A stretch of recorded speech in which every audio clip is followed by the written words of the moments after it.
Hi guys, Dr. Ken Nordberg here again. Today I'm going to talk to you about Whitetail Rut Phase 5, what I call the supplemental breeding phase of the rut. Most hunters don't hunt during this period. It begins about the 1st of December, and generally all over the country it ends at the end of the year. November, or December 31st.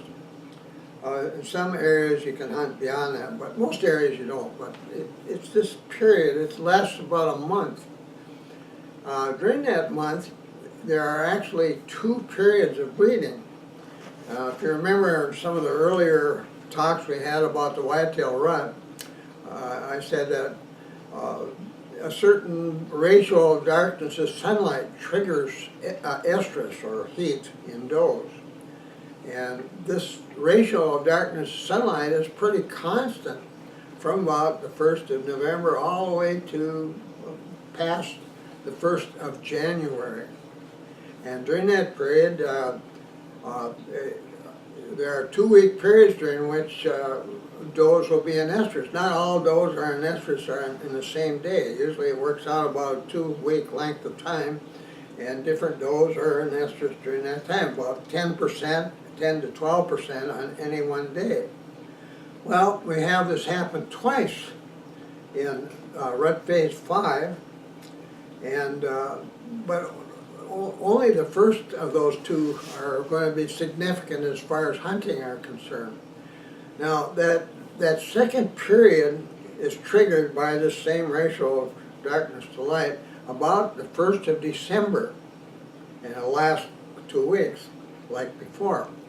Now, in this case, only 10% of does are bred. During the November breeding phase, 85% roughly were bred. And those that weren't bred, well, there would be 15% left, and 10% will be bred during this first 2-week period beginning about the 1st of December, and 5% will be bred during the second or last breeding phase of the rut, which will begin just a few days before the 1st of the year, and it'll go out to maybe the beginning of the 2nd week in January. Well, we won't be hunting during that time. Now let's talk about that second period. Now, 10% are going to be in estrus during this 2-week period. And think about that now. In the average square mile, there would be 4 or 5 adult does. You know, there's not room for more doe home ranges there unless they're crowded, but normally it'd be about 4 or 5. So we'll have 4 or 5 adult does, and half of their fawns that are now yearlings live on their mother's ranges throughout their yearling year. Half of those will be does, so we're thinking in terms of anywhere from 6 to 8 does that could be bred. Well, only 10% of those are going to be bred. That isn't even one doe. That means that you're likely to only see maybe 1 or 2 does in estrus during this entire 2-week period in a 4 square mile area. And there can be lots of days when there's no does in estrus during that period, and some days maybe only 1, and some, in this square mile, and 1 in that square mile, and so forth, until the 2-week period is over. But so there isn't a lot of it.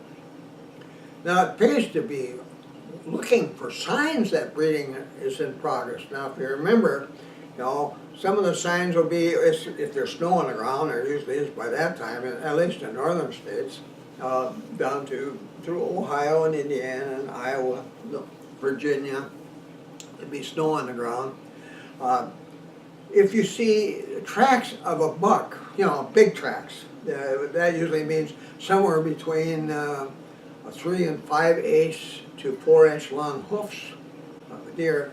If you see tracks where the buck has been dragging his hoofs from track to track in the snow, you're looking at the tracks of a buck that's under the influence of airborne doe-in heat pheromone. That's a sign that breeding is in progress. If you find tracks of a doe, which would usually be, in our northern states, it'd be 3 inches long, maybe up to 3 1/8, but about that size.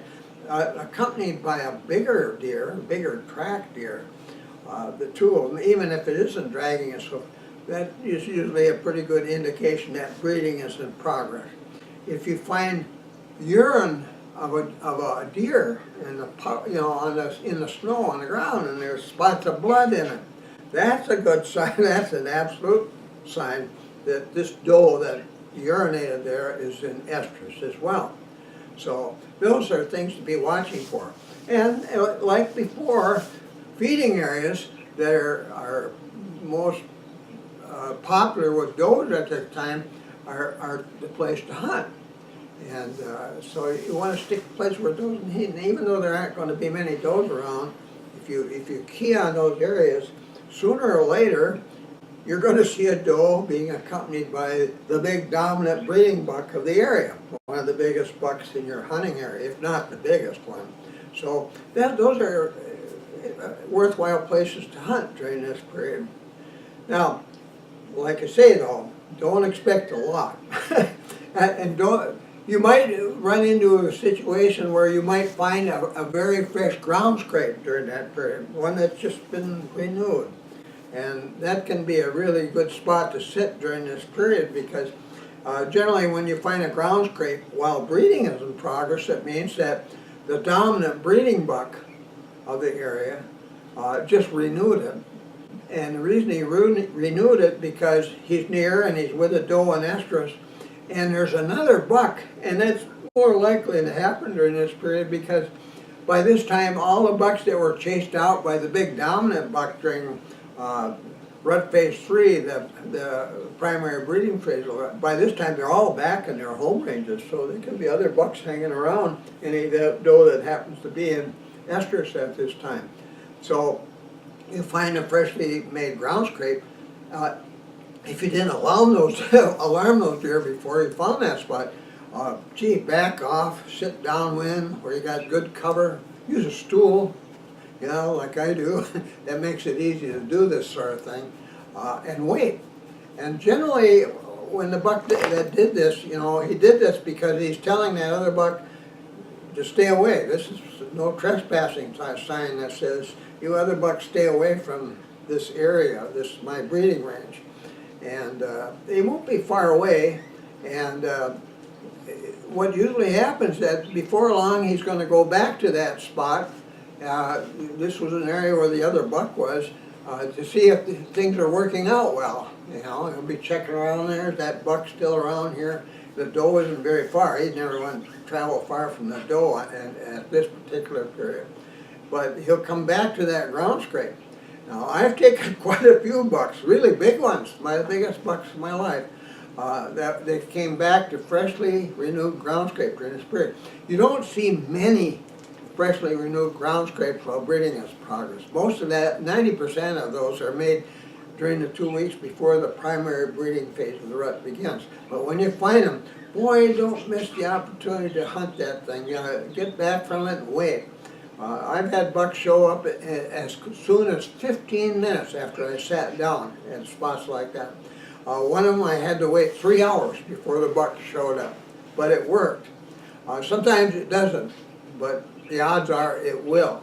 So don't pass up those things. So you hunt feeding areas, and if you do find a freshly renewed ground scrape, that's the time to. And one other thing about that ground scrape. Don't go near it. There it is over there. You see, there's dirt scattered across the snow on one side. Boy, that's freshly made. Don't put your scents on that scrape. Stay away from it. Get back from it. Back away right now. Get out of there.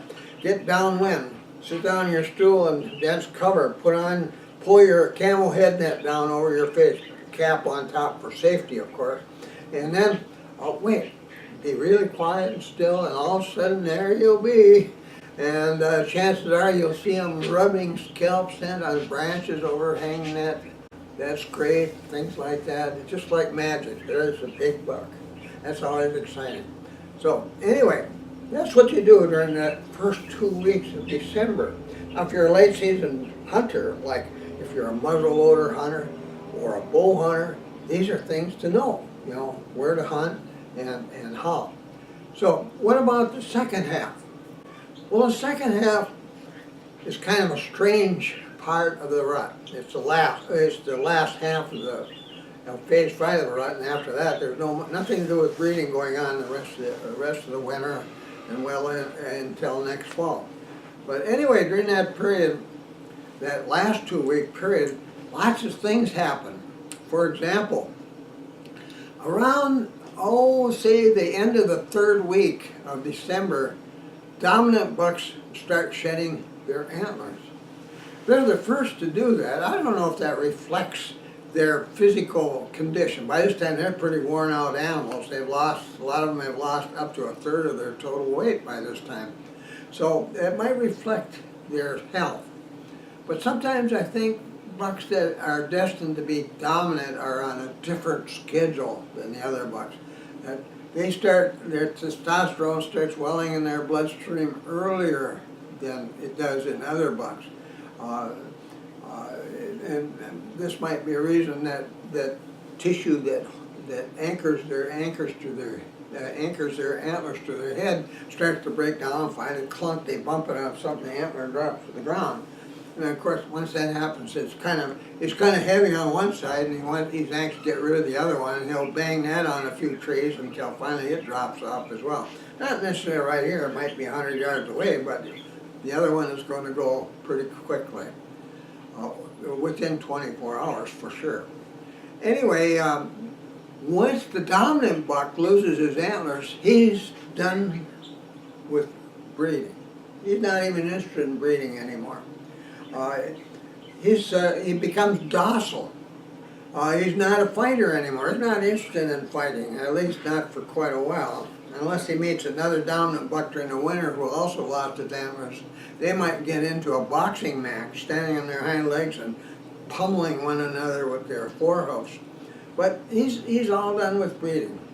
From this time on, other bucks, probably some that are pretty high up in their local pecking order of bucks, will do the breeding.